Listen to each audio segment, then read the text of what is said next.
hanggang ngayon kapag ikaw ay nagpapadala ng pera doon sa Pilipinas, ikaw ay nagbabayad pa rin ng charges.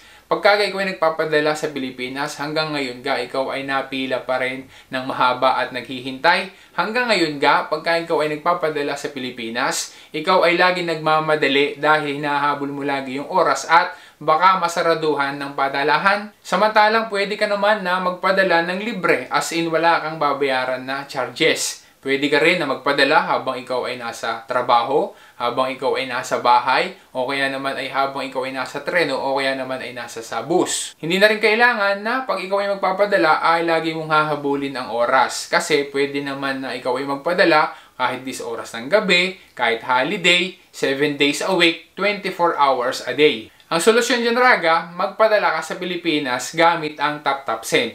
Kasi tingnan mo free transfer, great rates, fast remittance. Tapos ay may matatanggap ka pa na bonus doon sa iyong first transfer basta't gagamitin mo lang yung promo code na RAGACHAD. Are ang mga bansa na kung saan ay kapag naandyan ka, pwede kang magpadala sa Pilipinas gamit ang TapTap Send. At meron pang ilang mga bansa na mapapadagdag pa diyan. Pwedeng matanggap ang ipinadala mo via major banks doon sa Pilipinas. Pwede rin sa mga mobile wallets kagaya ng GCash, Maya, and soon ay magkakaroon pa ng iba't iba pa na mga pick-up center. Kaya Raga, i-TapTap Send mo na yan.